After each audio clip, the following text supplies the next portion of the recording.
All right, it's completed the baking process, so we can move into the paint workspace. We will see both the low polygon and the high polygon or voxel object occupying the same space. So we either want to go to the Vox Tree layer panel and hide the voxel or high poly object by clicking on the root visibility icon here.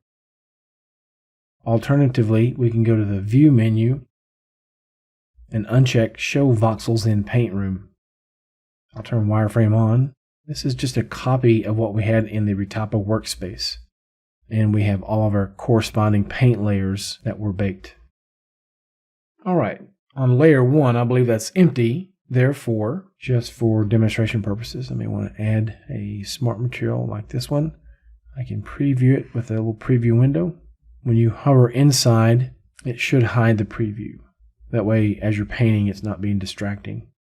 When you bring your cursor outside, it should go ahead and show you the preview.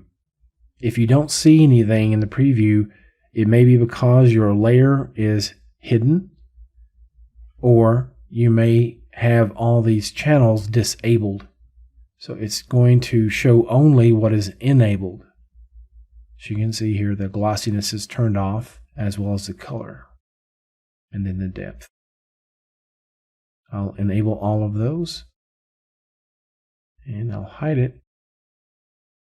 Then I'll come to the Fill tool. You can quickly fill individual objects just by clicking on them, as long as they are not contiguous. In other words, they're not all bound together in the same mesh. If 3D Coat sees different objects, like you have here, you can click on those individual objects and it will fill just that object. So I'll click here. It fills that. I'll fill a few other objects as well, like this neck ring. Maybe that one too. And a few other objects.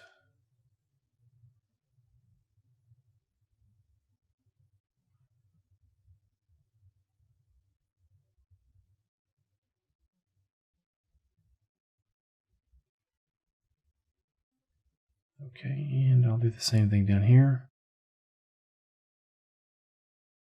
Just apply a little bit of contrast as well. Now, what I want to do is create a new layer. I'll double click this one, emissive. And while I paint it, I'm going to leave it at the standard blending mode, but then I'll change it once I've created the painting. So I'll go to the paintbrush, and I need to close this smart material, so I'm not using it while I'm painting. And I'm going to switch back to this bright orange or yellow. I'll apply something here in this lens area. So in the E panel, I can choose something like the circle draw mode.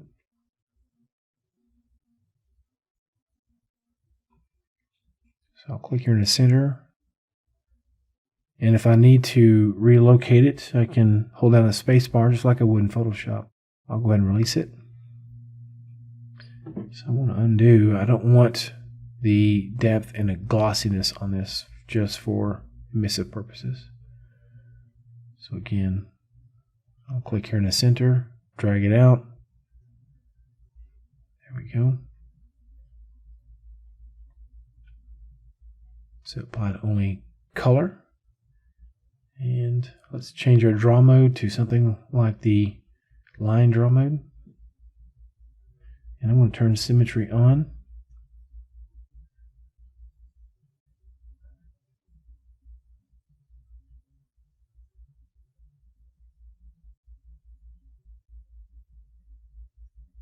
Okay, hit escape to drop that tool. Maybe here as well.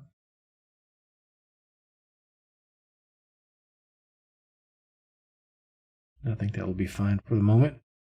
So I'm just doing this for demonstration purposes. Once we get into Blender in the Eevee real-time engine, you can see that the emissive materials will already be set up and ready for you to use. Now what we need to do is change the blending mode, and that's going to tell 3D Coat to bake it out as an emissive map.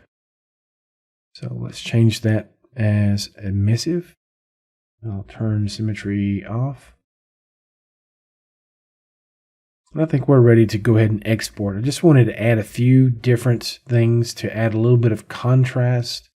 So I'll stop the video here, and we are going to pick up in the next one where we are going to export using 3D Coat's AppLink Connection plugin for Blender, and it will set up all of our materials ready to go and ready for us to render inside of Blender's Cycles or Eevee real-time engine. So stay tuned, and thank you for watching.